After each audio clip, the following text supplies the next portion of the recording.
Welcome to ROUNDTABLE TALK, a podcast about longevity, senior services marketing, and the quality of life as one ages.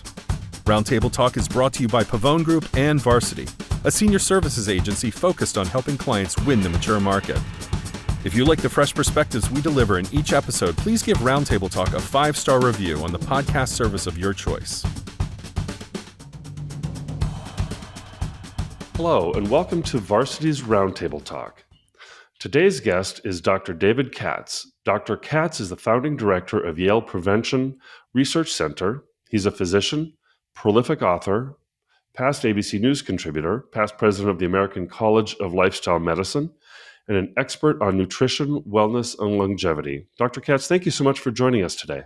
Derek, it's a pleasure. Thank you for having me. Absolutely. Well, I'd like to start by talking about an article that you wrote called Our Rage at Aging.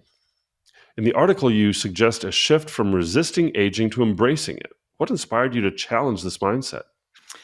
You know, honestly, I don't remember exactly what got under my skin on a particular day and why I wrote this column exactly when I did.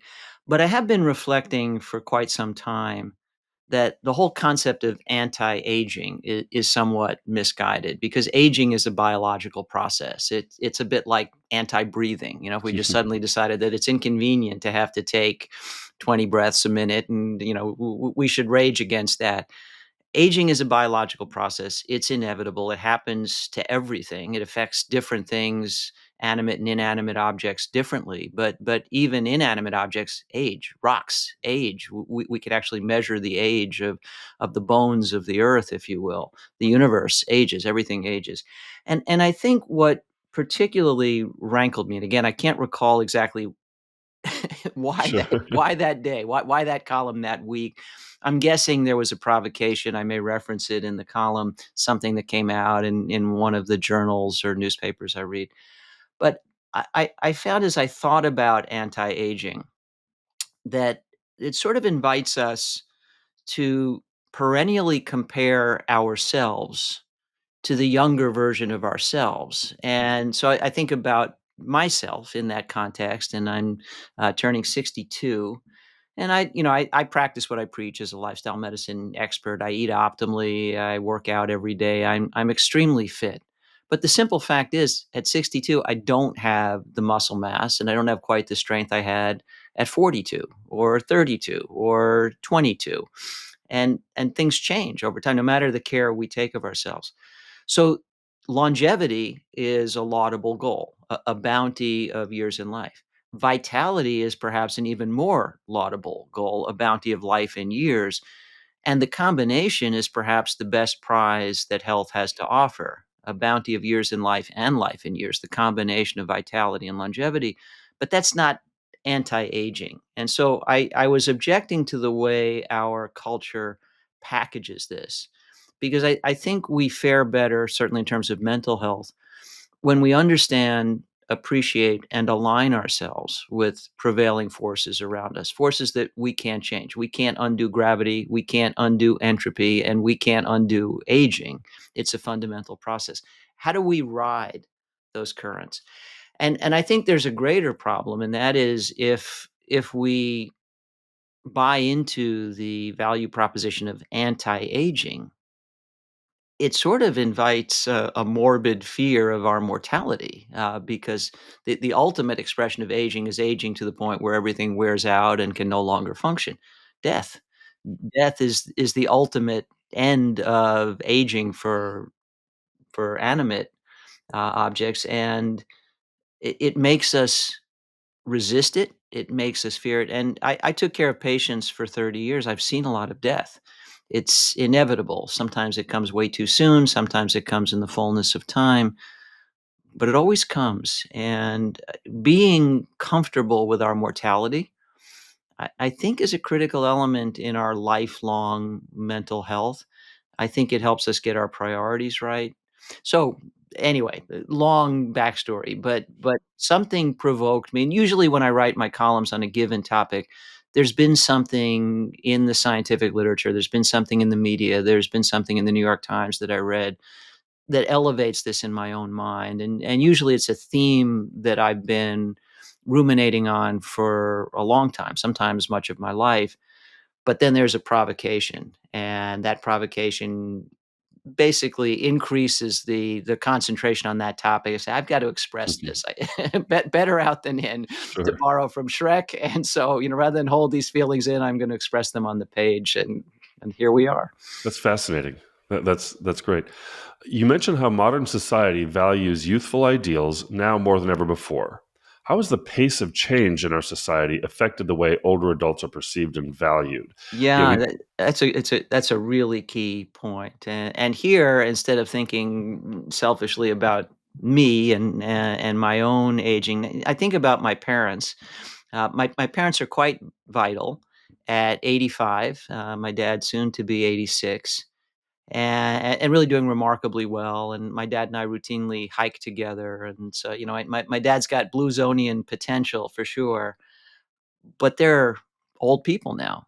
There's no question they're old people, and obviously a change in pace of movement and the capacity to do physical things. And I notice a change in how they think and their ability to access their vocabulary. They're completely intact, but it's different at 85 than at 65. And the other issue with older age is that the world you knew gets left behind to one degree or another, and that's always affected successive generations, at least since the advent of agriculture. If you go Mhm. back to human origins, there were long stretches in the Paleolithic era when not much changed generation to generation. And we have reason to understand from anthropologists and paleoanthropologists who do the best they can to figure out what life was like before anybody was recording history. We have reason to understand that old age was venerated because, yes, physical capabilities declined, but wisdom, born from experience, elevated. And there was essentially a tribal memory in older people who knew what life was like the prior generation, who could tell the tales of days before. And that's still venerated in some cultures around the world. Japan is famous for venerating older people. But my parents, when we get together, routinely talk about technology. And to put it sadly and bluntly, on the information superhighway, they basically feel like roadkill. I mean, they just every time they catch up, there's some new thing. There's a new smartphone that is smart in ways that they no So longer true. are. Our lives have shifted to the internet, social media. Everything is technology based. And when my folks were born, there were no television sets, and so they remember the advent. In fact, they had ice boxes rather than freezers initially. And so we're talking about within the lifespan of people who are loved ones today. We went from ice boxes to freezers, and radio was entertainment, and then the earliest televisions. And here we are with little devices we can put in our pockets that allow us to instantaneously contact any individual anywhere on the world and talk to them as if they were standing right next to us. None of this calling the international operator and hoping that a switchboard will connect you to somebody in Europe. I mean, I even remember that when I was in college, that was the way we got in touch with one another. Shocking changes, and technology begets technology. And so the more we develop these innovations, the more they accelerate new innovations. The result of which is the pace of change, as you mentioned in the question, is faster than it's ever been. And so those cycles that create what we might call human obsolescence are ever tighter.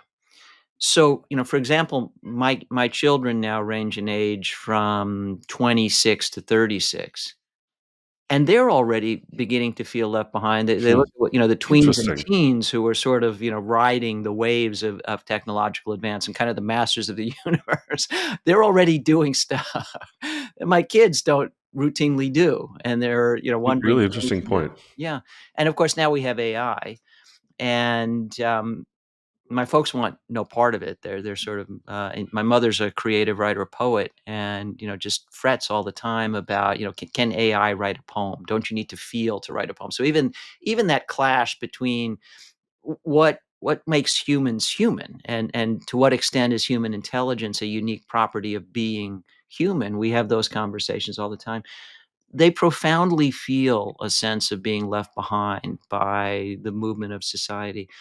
And again, that's certainly been going on to a minor extent since the dawn of agriculture, to a greater extent since the Industrial Revolution, to a far greater extent since the digital revolution, but at a far more accelerated pace today than ever before in history. And the only thing that will change the world around us faster than the trends of today are the trends of tomorrow, because we see no signs of this acceleration slowing.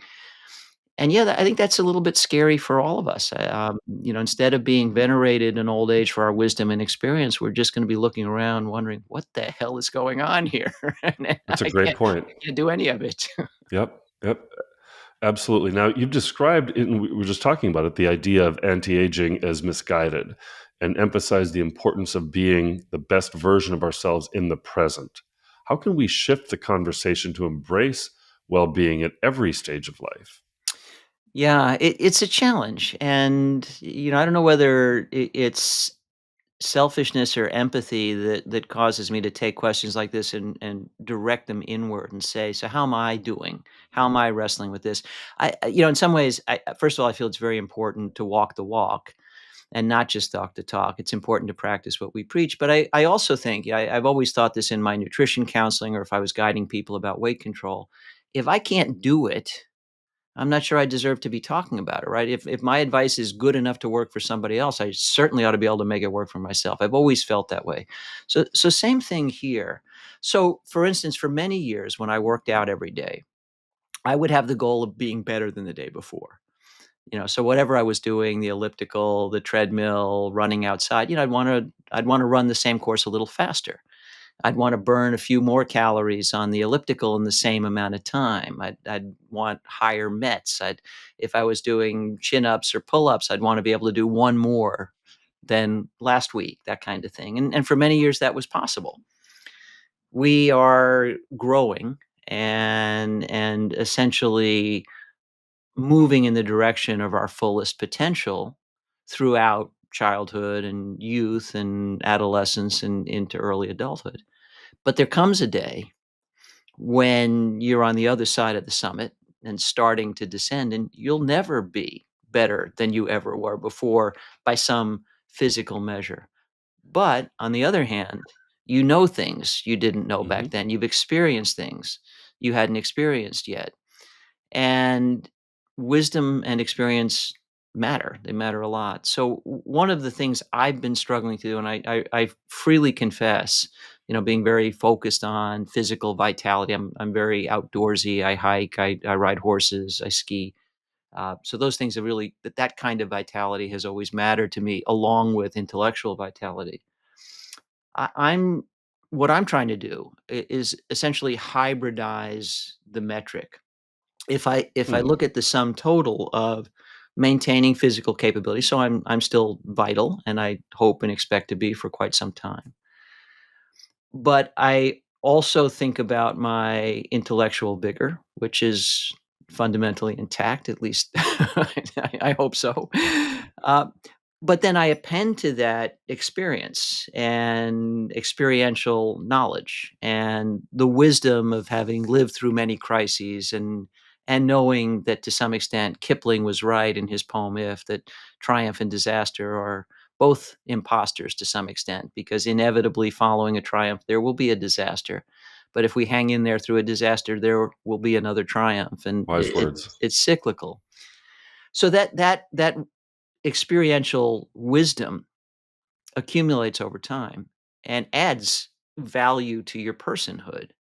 And so if we think in terms of a meta metric, just sort of my intrinsic value to myself and ideally to the people I love, what do I have to offer the people for whom I matter, generally the people who love you. And I think, well, it's different and it's changing, but it isn't less. It's less in some areas, maybe. So maybe I'm a little less game, to ski the double black diamond through the trees than and jump off cliffs than I was 20 years ago. So wish my son a good time and see ya. I'll meet you at the bottom, that kind of thing. But I can wrestle with challenges in whole new ways because of the accumulated life experience. Well said. So I think our society has cause to celebrate that, to recognize that, to revere that, to borrow from the traditions that came before and the few that still survive in the world today that venerate life experience. And that's not about anti-aging, that's actually about celebrating aging because experience comes with the passage of time, as does aging. And if we think of aging as the process of accumulating experience and wisdom, it becomes something to celebrate. Yes, I want to stay vital. Yes, I'd like longevity, but I'm not going to resist aging. I don't want to be anti-aging. I want to embrace aging because it is imparting gifts to me. It exacts a toll, but it also imparts gifts. And That's a really that important perspective. thank you. That give and take, I think, reorients us. And so, I try very hard as my parents fuss about how technology has left them behind to shift the conversation to the lore of the family and their life experience where they have a treasure trove to share. And my wife and I and their grandchildren, my children, listen attentively to that, That's great. and we celebrate that. It's interesting. You talk about the other cultures who, or that really embrace aging, and the word elder comes up a lot in those cultures, and that juxtaposed with the word elderly, and some of the other words that we use in our society really kind of undermine what it means to age, and that wisdom, as you say, that people have collected. Yeah, and again, ultimately, we're all destined to either die prematurely or become elderly. Yeah. If there's a third choice, I haven't found. But you're right. The word elder typically means wise one, venerated one, whereas elderly typically, for our society at least, implies feeble. And again, I was also talking about the themes in pop culture, the icons of beauty, and to some extent, that's okay because, I mean, for example, think about flowers, think about a rose. The rose bud, with all the potential to open up into its full expression of beauty, is a thing of beauty, just like youth tends to be beautiful. What a great And analogy. and then the rose in its full bloom is a thing of beauty. As it starts to wilt, maybe there's some beauty in the initial signs of the wilting, but ultimately we have to accept it's less beautiful than it once was. The fragrance diminishes, the physical beauty of the flower diminishes, and the same happens to us. But again, there's a trade-off. And so I don't mind that we celebrate the physical beauty of youthful vitality as we do in movies and television and magazines and so forth. What we fail to do is to honor the trade-off. Imagine if our society, had a whole slew of periodicals and magazines and presumably they'd be internet based as well as in physical print these days that are all about the reflections, the storytelling, the wisdom, the life experience of older people, and we celebrated that the same way we do the beauty of Hmm. young actors and actresses, and there were a People magazine about older people, and it wasn't just pictures of some Hollywood star on a beach in a bikini and questioning whether or not she'd fully recovered since her pregnancy, that sort of thing. But it was the lives of icons from who once had that, maybe, so famous people, fine. But what are they doing now? And what are they sharing with the world now? And how beautiful is that? It's a different kind of beauty, but there's potentially tremendous beauty there. I love that. So I don't think we do that nearly well enough. And I think we could. And I think the implications are really quite profound because as mortal beings who celebrate youth and tend to rage at aging, as I said before, I do think that feeds into an anxiety, a fear of death and dying. If we celebrated how there's a give and take in the aging process, and how aging takes us to a place where we share with the world a different kind of beauty, we could embrace the process and I think better accept the inevitable end product of the aging process, which is that we relinquish life.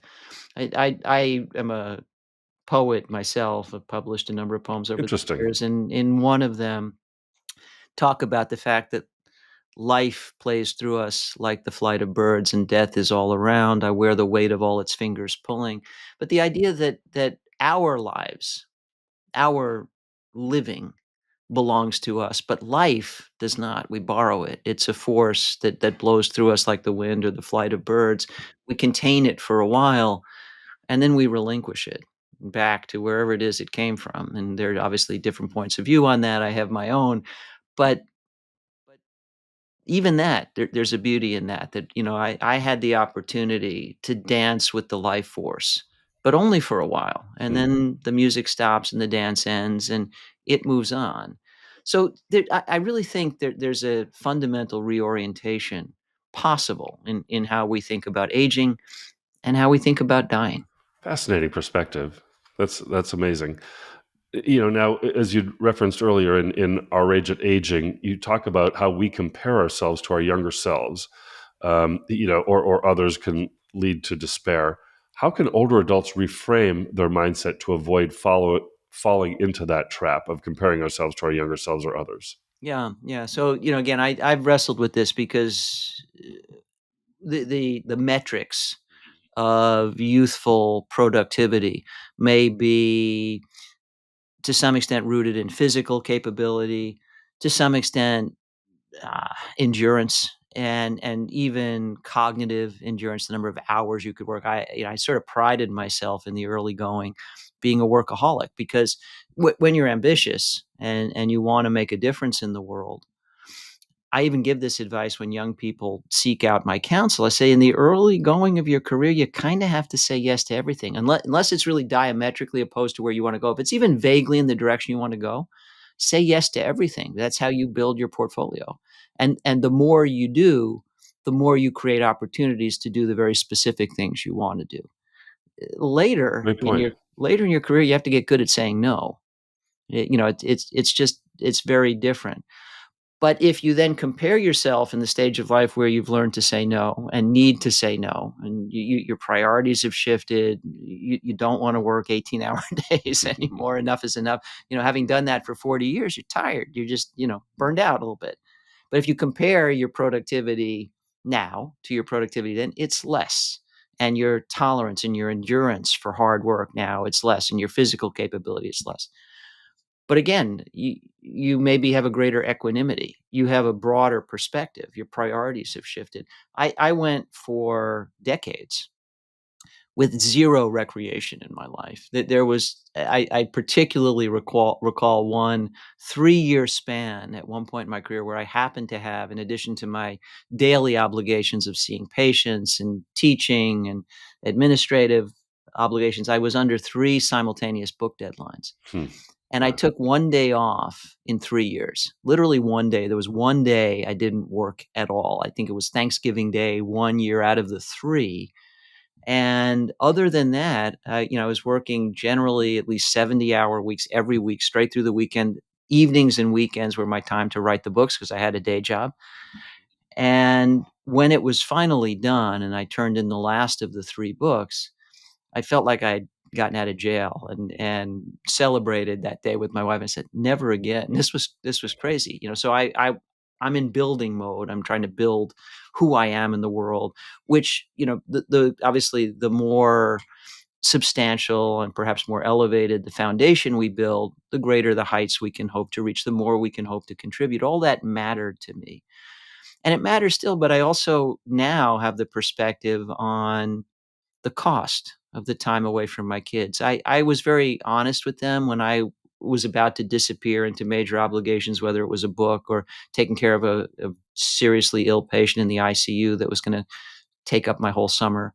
I'd sit down with my kids and I'd explain, I don't want to be apart from you. Hmm. And obviously, mom will be there those hours I'm not, and I wish we could play more. And my hope is someday you'll be proud of me for the trade-off. This is hard on me too, but still, it's not the same. That's great, though, that you were so honest with them and open with them at the time. That a Yeah, lot of times that doesn't happen. I hope I'd have to ask them now Sure. because now obviously they could reflect back at me about all this. Did that resonate? Did it matter? Did it make it feel different for them?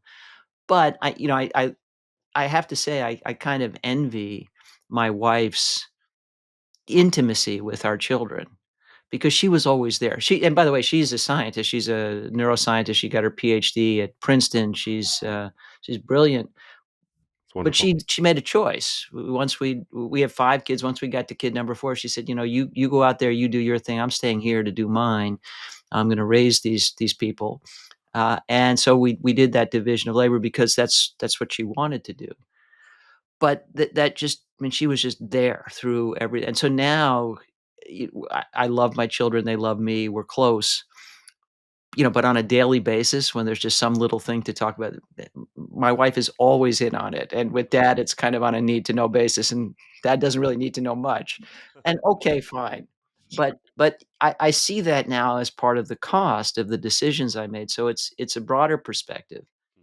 So I don't want to compare myself to who I was then. I want to think about who am I now? And yes, I'm leaving some things behind, but I'm acquiring some things too. Some sacrifice, but lots of acquisition.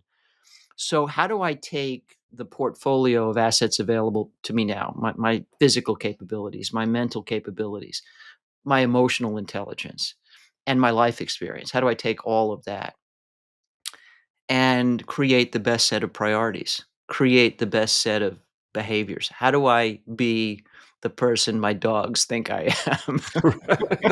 I love that.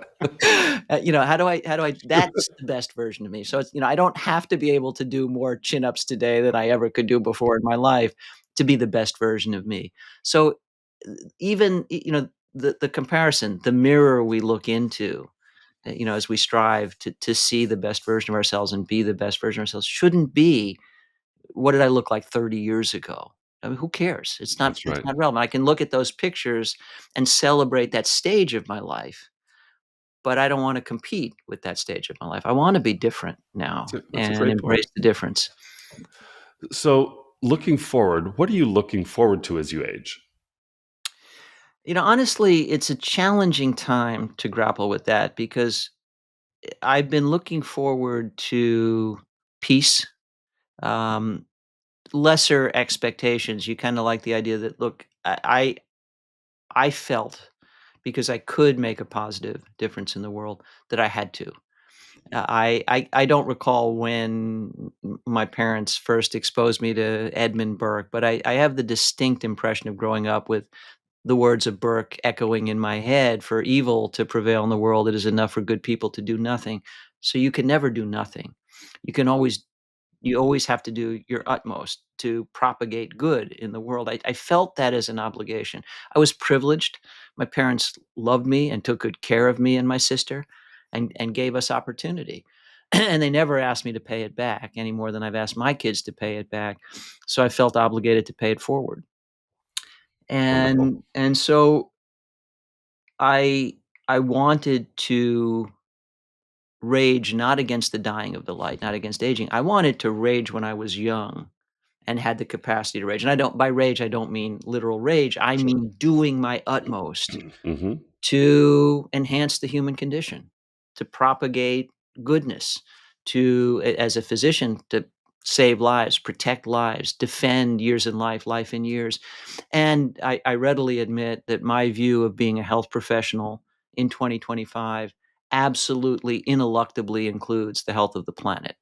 We have some hope of being healthy, vital people on a healthy, vital planet, or we have little to no hope of being healthy, vital people. So I am an ardent proponent of protecting planetary health. So I was looking forward to that stage in life where I could, without feeling guilty, without feeling pulled in other directions, just deeply enjoy the Hmm. incredible bond I'm privileged to have with my wife. I Oh, that's love my great. wife, and my wife loves me, and it's a beautiful thing. And, like any marriage over all these decades, we've had really rough patches, but we've always come out stronger on the other side of those. So the level of understanding now is just, it's such a beautiful thing. I just wanna be able to enjoy that. I love the outdoors, and I love my relationships with other species, dogs and horses in particular. And so I had been looking forward to unencumbered time with my dogs and my horses and the outdoors. The reason I say was looking forward to it, was looking forward to peace, was looking forward to this, is things don't always work out quite as you hope. I've had a very varied career, 30 years in academic medicine, but I have an inventive mind. I hold a number of patents, and I wound up inventing something really quite important in medicine, and the only way to get it to daylight was to found a company. So at this stage of my life, this now takes me back the better part of a decade, but I wound up doing something altogether new in which I had 0 experience. I became Fascinating. an entrepreneur, founded a company, and then ran that company. It's called Diet ID, and we were acquired by a food as medicine company, called Tangelo. But a whole new set of stresses and obligations, and of course hiring people, which means their livelihoods are dependent on me and my decisions, and so a whole new set of pressures. Are you still Not involved with the company? Yes, yes. So again, we were acquired by Tangelo, and I'm chief medical officer now for the combined company, and still very actively involved in advancing the mission of Diet ID, which is to make diet quality a vital sign like blood pressure. Hmm. Just a quick digression here, it's not today's Sure. topic, but diet quality measured objectively is the single leading predictor in the United States today for premature death from all causes. In other words, if you could fix just one thing to decrease the likelihood that you're gonna die prematurely from anything that routinely kills people, it would be your diet quality. It's that important. Hmm. Single leading predictor variable for chronic diseases. So, wow, I mean, that sounds really important. Sounds like information everybody should have, right? But almost nobody does, because historically it's been far too hard to get. 90-minute food frequency questionnaire, record everything you eat for a week, just painful stuff. So basically, what we've been needing is the analog to a blood pressure cuff. If it were, blood pressure is critical information too. It's predictive of your risk of heart attack and stroke and death. And so we measure it in absolutely everybody. So every patient tends to know their blood pressure. Every health professional Hmm. knows your blood pressure. We know what it is and we know what it ought to be, and we compare the two. And if they're not the same, we do something about it. Well, as the single leading predictor of premature death, diet quality deserves to be treated that way, but it required an advance in assessment capability. We built that. We patented that. We published that. And we can do comprehensive dietary assessment in as little as 60 seconds. So my mission now in life is to make diet quality a vital sign. That's great. So I love I'm that. looking forward to progress in that area.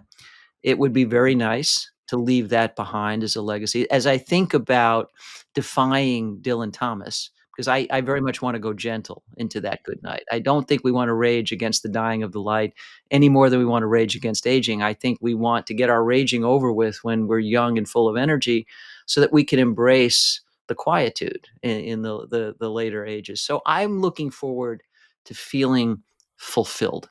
I'm looking That's forward to great. feeling like I lived up to my potential, made the contributions I felt obligated to make, and can now just celebrate the love I'm privileged to have in my life.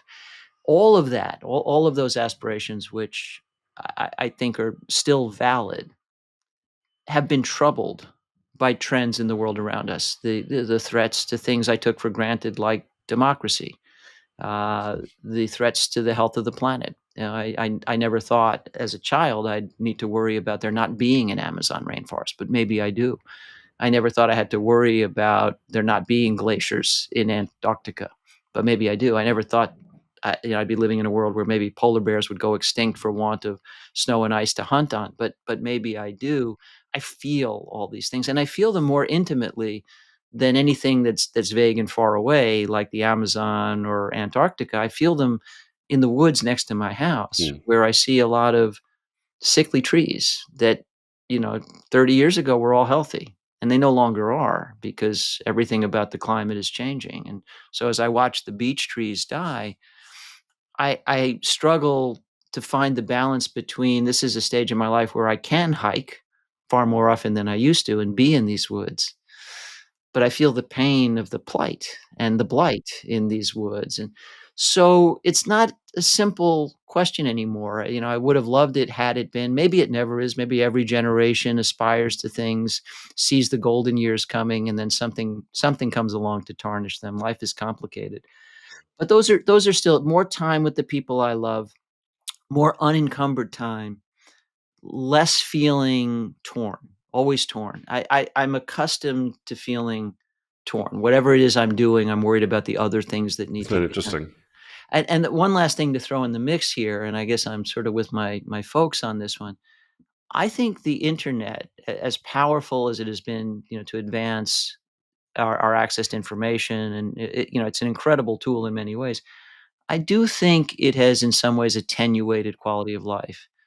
I can barely remember what it was like to have a pre-internet weekend where you'd go home at the end of a work weekend. That was it. Nobody, you unless a newspaper was delivered to your door or you sought out new you were just with your tribe. That was That's it. right. You were alone. And of course, even during the work week, the pace of responses was different. So you couldn't email a document and say, edit this immediately and send it back to me. You'd have to mail it to people. And then, we had the advent of fax machines. You could fax it and then it'd have to be, edited and sent back. But, everything took days, if not weeks. And that was the pace of life. The expectations are now bundled into hours and minutes, if not seconds. I emailed you 10 seconds ago. I texted you, "Where the heck are you?" You That's know, right. "What's That's wrong right. with you?" So all of that is an intrusion into life, and I think the only way to escape that is not to have professional obligations that keep you online, so you could actually say, "I'm off the grid. I don't have to be here. I'm off the grid. I'm not there yet." So I aspire to the day when, because of security and having taken good care of my family, and because I have solidified the key contributions I want to make that will allow me to go gentle into that good night feeling fulfilled, It's beautiful. that I can turn all this off and say, I'm not going back on the internet, whatever it is, Friday to Monday, or maybe, in retirement weekends don't matter, but whatever period I want, I can go off the grid whenever I want to. I aspire to that. I look forward to that. I kind of feel like I've got a ways to go to get there from here. I love that thought, and I do think that's getting more and more difficult. As we go. I mean, I definitely remember the days when I didn't have access to my work emails at home, and and just the pace of everything, and I mean, in some ways it's exciting, and in other ways It I it's think is shackles. thwarting. We're chained to it. It's a ball and chain, and you can't take it off, and you can't get away, and smartphones make it worse because, even if you don't wanna be online, but you wanna hear from your kids if they happen to need something urgent. 3 of my daughters live in LA, and so we've been dealing Mm, with the fires at the time sure. we're having this conversation. Everybody okay? Everybody's okay, but they all had to leave their homes, and then they may need to do it again, and they live in several different areas of LA, so Yeah. yeah, Sorry to everybody's hear that. fine, everybody's safe, but crazy and scarier probably from far away than for them. They have a feel for what's going on and Right. how proximal the danger. I'm reading about it from 3,000 miles away, and it's completely freaking me out. But obviously, we wanna know, my wife and I, if anything changes. So you never leave your smartphone behind, and Right. then, whether you want it or not, you get news alerts about the latest thing happening in Washington, DC, or school shootings, or and the next Yeah. thing you know, you're just sucked back in.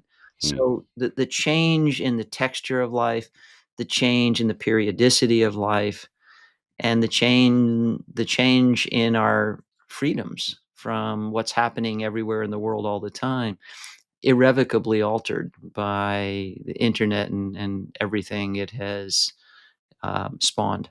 Sure. And I think with that, and we talked about this a little bit earlier, but youth is really glorified. You mentioned People Magazine and all of the other mass media out there that's reinforcing that perception.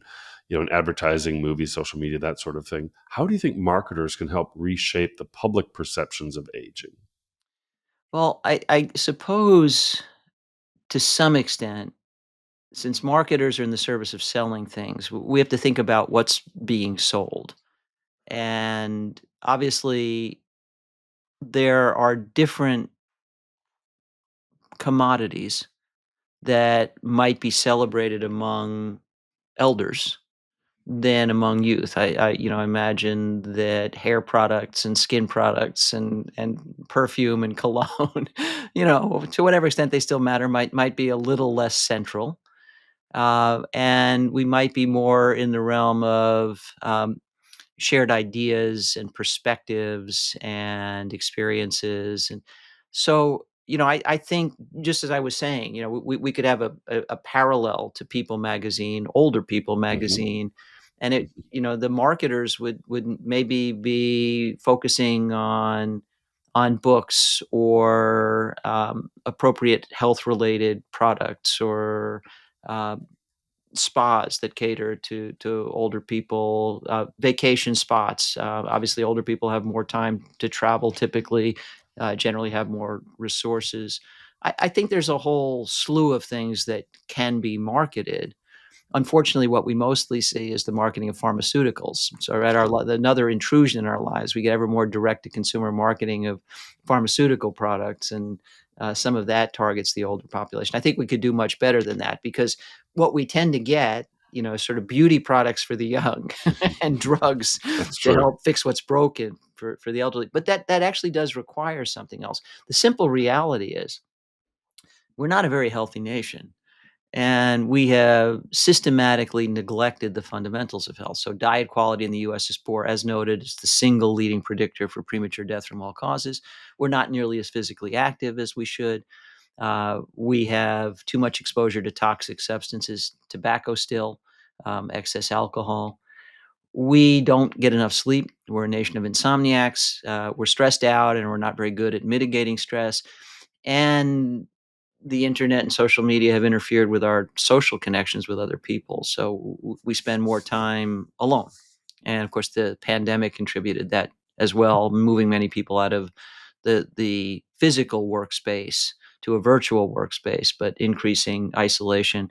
Our Surgeon General Vivek Murthy talked about the epidemic of loneliness, and he's quite right. So we have all of these factors we neglect, and as a result, we're not very healthy. And so, in reality, older people in an unhealthy culture accumulate health problems and need all these drugs, but it needn't be that way. We can look to the blue zones and see it's perfectly possible for humans to live to 80, 90, 100 and not have any chronic disease and not succumb to dementia. You don't get a Mm. guarantee no matter what you do. I routinely point out to people because, of course, over the course of my clinical career, there were times I had patients who did everything right, even colleagues who succumbed to some terrible disease. And I've always thought of it and I've always talked about it like this: we can control ship and sail. And so we can be masterful captains of the ship of our medical destiny. We'll never control wind and wave. Hmm. There can Interesting. be a gale that comes up at sea that can cause the most ably sailed seaworthy vessel to founder. Nobody gets a guarantee, but the probability of a safe crossing obviously goes up monumentally if your ship is sound and your crew is I capable love that. and your captain is skillful. So if you think about the components of your body in those terms, yeah, take good care of it.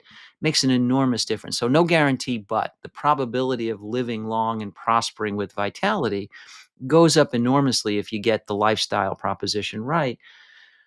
We should be doing that in this country. We certainly should have done it during the pandemic. Another quick digression: it's been estimated in the scientific literature that 60% or more of the toll of COVID in this country, hospitalizations and death, were attributable to the prior pandemic of cardiometabolic disease that hides in Hmm. plain sight. In other words, because we went into the SARS-CoV-2 pandemic already sick, that virus made us so much sicker than we needed to Fascinating. get. So a lot of people got hospitalized, a lot of people died because they were already sick before they got the infection, and so the infection was terribly severe. Had we been a healthier nation coming in a 60% lesser toll without masks and vaccines, to say nothing of what we could have done to reduce the total toll if we had combined general health promotion with specific protection against that virus. So we've got all these issues that invite the marketing of pharmaceuticals to older people.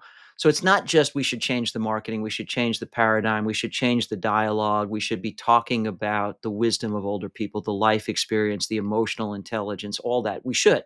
We absolutely should.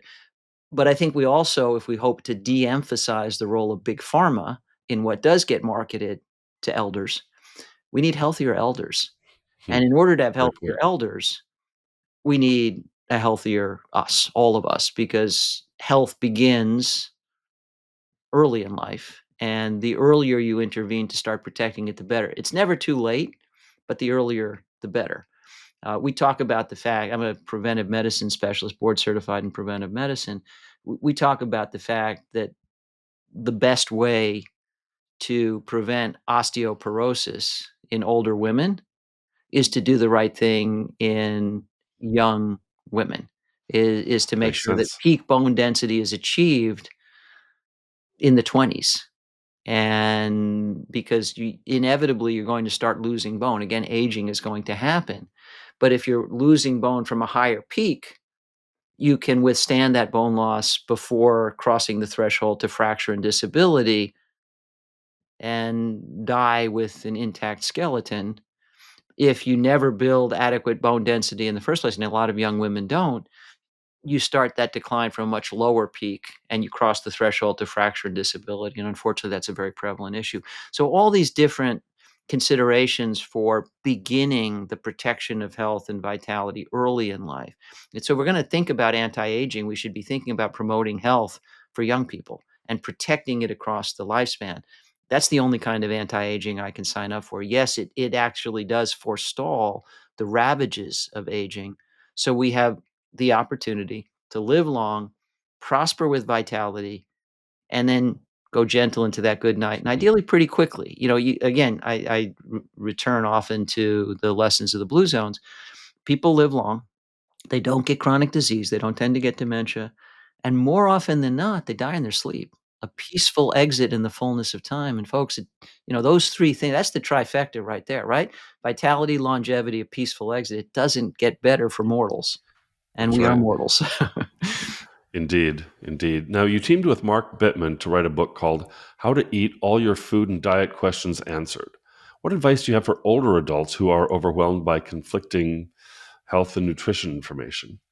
Well, as per the case we make in that book, it's unbelievably simple. Michael Pollan, a science and formerly nutrition writer, he's actually now turned his keen intelligence to other topics, but he's famous for having said, "Eat food, not too much, mostly plants." And it's amazing how much consensus there is among world leading nutrition experts that that's fundamentally right. In other words, eat real food. So you ought to be able to identify most of your food as food, something that comes from a place in nature. If it's got a long, complicated ingredient list that runs off the package, if it looks like it would probably glow in the dark if you turned out the lights, Frankenfood, that's not real food. If you can't tell what part of the natural world it comes from, is it animal, vegetable, mineral, or combinations of those? If you just can't tell, that's not food. It's a food thing. It's a frankenfood, but it's not food. So eat real food. Not too much. Actually, you don't have to worry about if you get food quality right. One of the beautiful things about wholesome foods and sensible assemblies is they fill us up on many fewer calories than ultra processed food. Ultra processed food is actually designed, engineered to maximize the calories it takes to feel full. Wholesome food direct from nature fills us up on many fewer calories. So the not too much that Michael Pollan emphasized actually takes care of itself. And then mostly plants. So all of the evidence, and I've written 4 editions of a leading nutrition textbook for physicians, so I am mired in the evidence. I've spent my whole career in the evidence. I took care of patients for 30 years.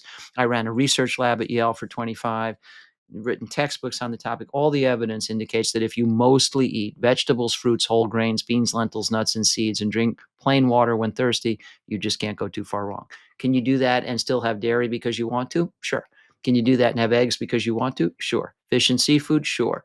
Meat and poultry? Sure. But your diet needs to mostly be vegetables, fruits, whole grains, beans, lentils, nuts, and seeds, and plain water when thirsty. If you mostly do that, you simply can't go too far wrong. And you can ignore all the cockamamie theories and all the fad diets in the places around the world where people derive the greatest health benefit and the greatest pleasure from food. They are not watching the morning shows to find out what they ought to be eating this week. They're eating the way they've eaten for a lifetime. They're eating the way the prior generation ate, and the generation before that, and the generation before that. Think of everything you've heard about the Mediterranean diet. It's not a diet that somebody cooked up in a fad diet book. It's a celebration of culinary diversity in a part of the world we would all happily go to enjoy delicious food. It just happened to be healthy. It's good luck. I mean, no, they didn't choose olive oil knowing the benefits of oleic acid back in ancient Greece. Just happened to be a climate where olives grew and they contain a lot of oil. But it turns out extra virgin olive oil is really good for you, and everything else about the Mediterranean diet is good for you. But it's also delicious. You can love food that loves you back. So Mark and I, just a quick word about the book. So, I suspect everybody listening knows Mark Bittman, wrote his column in the New York Times for many years, and has a really encyclopedic knowledge of food systems, but isn't a physician and doesn't know the details of nutrition and chronic disease the way I do. So it was a beautiful partnership. We struck up a correspondence some years ago after a column he wrote. He wrote back to me. We started a dialogue. We became friends. We started to collaborate. We did a couple of pieces together in New York Magazine. They kind of went viral, and they were on this topic, the last conversation you'll ever need to have about food and nutrition, all your questions answered. And after we did 2 columns that sort of went viral, obviously publishers approached us and said, guys, you got more in the tank. Could you do a book?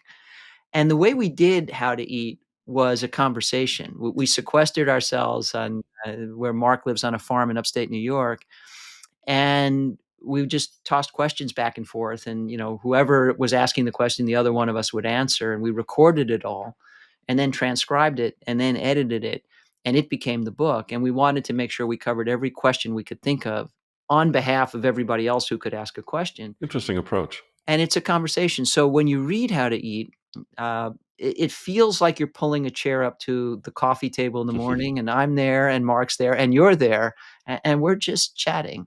But we really did try to cover everything. And we joke in that book, as I have in other somewhat more scholarly books I've written. If you're writing a book about dietary sense and the truth about food and how to eat, it only need be 7 words long, because Michael Pollan nailed it. Eat food, not too much most of the time. That's never going to change. Now, you want all the details. Which plants and what are the benefits from this, and what about sourcing protein, and is it okay to be vegan, and vegan versus vegetarian, and is it okay to eat fish, and what about toxins? And that's where we die. That's where we can devote the whole book to it. But no need to be confused.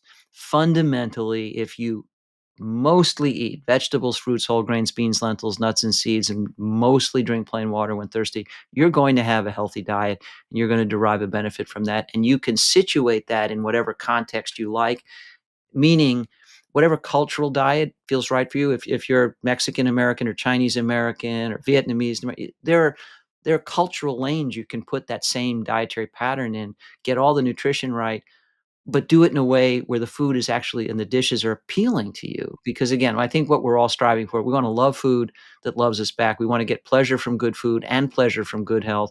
And you don't need to choose one over the other. Sure. Yeah, interesting.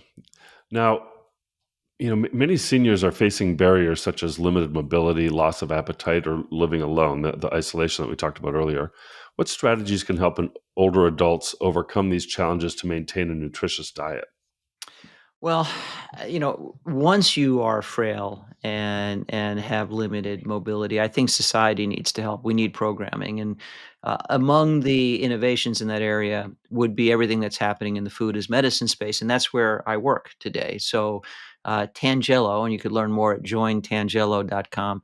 We're a food as medicine company. We deliver high quality, medically tailored, culturally specific food to people's doors, and usually insurance companies are paying for that. So there are all sorts of arrangements that could be put together involving clinicians who are assessing your health, insurers who are responsible for Mhm. covering your healthcare needs and are interested in making as much money as possible and spending as little as possible. And we have all kinds of evidence that spending more money on healthy food involves spending less on drugs and hospital admissions. And so it's a win-win proposition. And then societal reforms that make such programming available to more and more people. So once people are older and frail and mobility is limited, I think we need innovations like that. If we're talking about people who are not immobile and can get out of the house, ideally we would be looking more at supporting mixed use neighborhoods, and we see a lot of this. So we didn't talk about the built environment, but the environments around us have significant implications for how we get physical activity, how we access food. And there's a very strong argument for neighborhoods the way they used to be, where it wasn't just everybody lives over here and all the shopping is miles away and you have to drive to it, but mixed use neighborhoods as they prevail in much of Europe still, where you do your shopping because you walk to the market, and the food is more accessible because you can walk there, but you're also getting physical activity because you can walk there and that kind of thing. So I think we ought to be thinking about societal level solutions. And then, of course, individuals can take matters into their own hands simply by knowing what's important. And again, what we do at Diet ID as part of Tangelo now is we offer people the ability to assess their diet, and we assess it down to the level of nutrient intake. So, where do I have nutrient deficiencies? Where should I make specific changes in my diet to improve its overall balance? People should have access to that kind of information. So I think we should empower individuals with actionable intel about their diet, where they are, where it ought to be, and how to get there from here. And then I think we need supporting services involving clinicians. My clinical tribe, lifestyle medicine, is all over this issue. I think we need innovations in reimbursement. I think we need innovations in Absolutely. wellness programming. I think employers can get involved. And I think this should be a multi-generational proposition, because although people tend to diet alone, we live it together. And I think a lifetime of eating well and celebrating the value proposition of optimal diet for both health and pleasure then spills over into older years. You carry those good habits with you. It's less of an issue.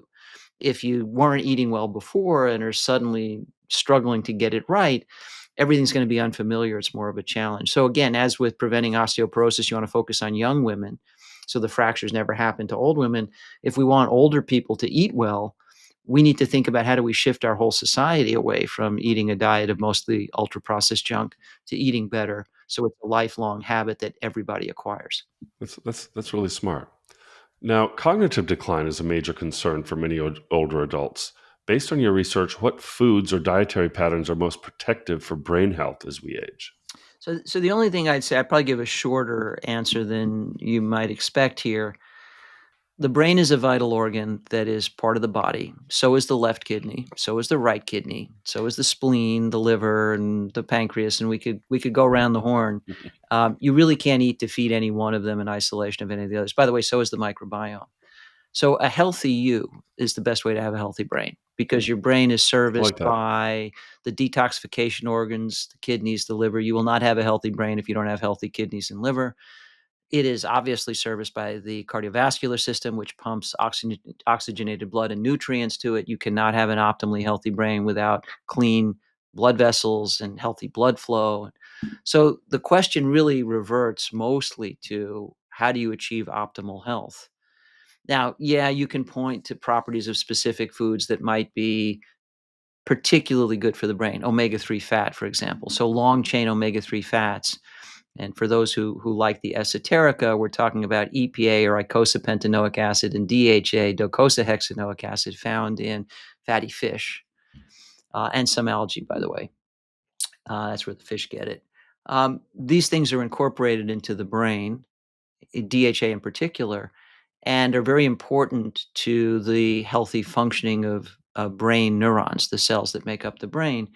And most American diets are relatively deficient in these. So you could argue that a supplement or eating fatty fish routinely would be a good thing. I, by the way, take an algae supplement every day for just that Hmm. reason. Uh, Interesting. I eat fish very occasionally. I'm vegan most of the time, and I gave up eating fish and seafood for the most part, not because I don't think it's good for me, but because I don't think it's good for the fish. In other words, we're depleting the oceans of fisheries. We're doing damage to the planet.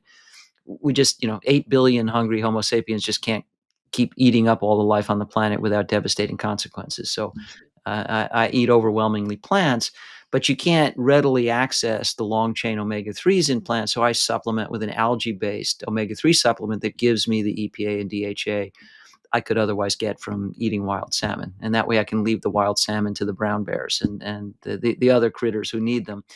Um, and then, I think people famously have heard about something called anthocyanidins in blueberries. These are Hmm. particular antioxidants. But blueberries are good for your heart and good for your vasculature and yeah, good for your brain because antioxidants protect cells against damage from oxidative compounds. So it's not really specific brain protection. And omega 3 is good at reducing inflammation in the body. So it's not just good for your brain, it's good for your joints and your immune system balance and so forth. So ultimately, I would say the formula is the same. I really wouldn't change a Interesting. thing. Eat food, not too much, mostly plants. Eat a wide variety of vegetables, fruits, whole grains, beans, lentils, nuts, and seeds, and mostly drink water when thirsty.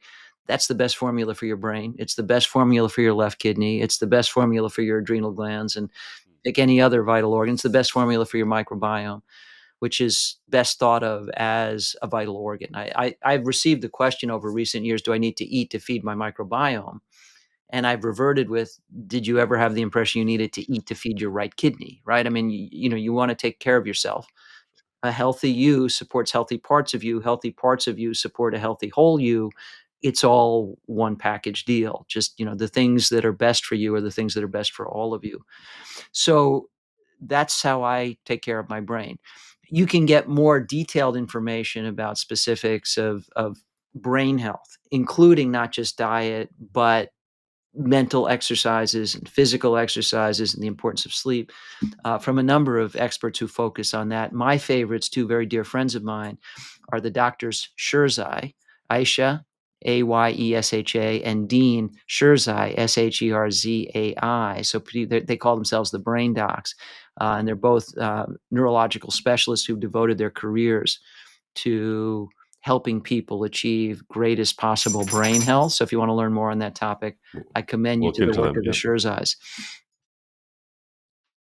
that's interesting. And and you mentioned blueberries, and the first thing I thought of was, I remember hearing a lot of discussion of superfoods over the years.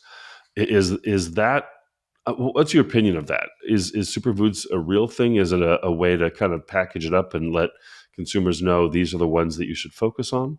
I don't think it's a real thing because if you have superfoods incorporated in a bad diet, the net effect on your health will be mediated by the bad diet.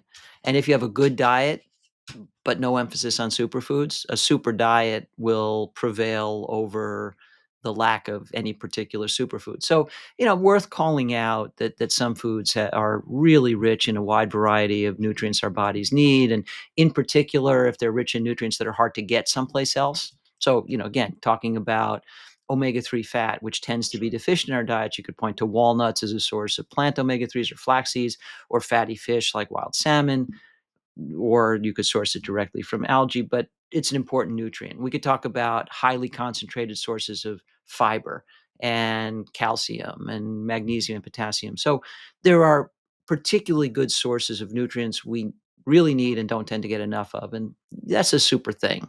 Sure. That's a But great takeaway. but you're not going to compensate for a poor diet by choosing occasionally the food that's currently under the halo of superfood, the one that's appearing on TV shows and so forth. So I've largely rejected that whole concept of superfoods. I think it's a distraction. With regard to diet, and maybe with regard to everything else too, we tend to look for quick fixes, silver bullets, and scapegoats, when in fact the big picture is really what matters. So I would say when it comes to diet, make sure you're somebody who can see the forest through the trees. Because for the most part, the trees are about somebody trying to sell you something. Well said. Really interesting point. Now, Dr. Katz, you've been incredibly generous with your time today, and I could go on and on. Several other questions that I had, but I do want to be respectful of your time as well. We end each episode of Roundtable Talk with this question: what have you learned that you wished you could have told your younger self? I've been asked this before. I've been asked it by young people who, because of what I've done in academic medicine, I get requests from medical students and residents, people early in their career, seek career advice, and they ask me, "What do you wish you knew when you were at my stage of life that you know now?" And my answer is usually this: not a thing. Um, because frankly, if you knew how hard it all is, and you knew how many blind alleys you would have to go down into and turn around and come out and accomplish nothing before you found the main path of your life, I think it would inhibit you from That's really being as interesting. energetic and creative. I liked the naivete of youth because it fueled the drive of youth. Everything felt possible to me then because I hadn't failed nearly as many times as I have now. So I kind of celebrate what I didn't know back then. And now that I know it, it's okay because I'm at a different phase of life. Again, what we talked about all along, that life experience, that wisdom, that's valuable. But I don't think I wanted it then because it would have been baggage. It would have made me think as I tried something new and bold, this is more likely to fail than succeed because most of the stuff we try to do in life fails, right? I That's mean, right. you have to, to put it in other terms, you have to kiss a lot of frogs before you find the prince or princess you're looking for. And if you knew that in advance, that I'm going to spend years of my life kissing frogs, you might give up hope, and hope is vital fuel. And in fact, when you do persist and persevere, because you're not aware that you're much more likely to fail than succeed, you do succeed, and then those successes, they become the important thing, not all the failures. But I was quite content not knowing what I didn't know, and I don't think I would change that. I love that. That's not something that we have heard before, but that really is an important perspective. Dr. Katz, I can't thank you enough for all the time you gave us today. Really, really appreciate you sharing your insights. Thank you, Derek. It was a pleasure. Thanks for having me. Absolutely. And I'd like to also thank Dave Schaffner, our producer, and Matt Campbell, our engineer. And we'll look forward to seeing you next time on Roundtable Talk. You have a great rest of the day, Dr. Katz. You too.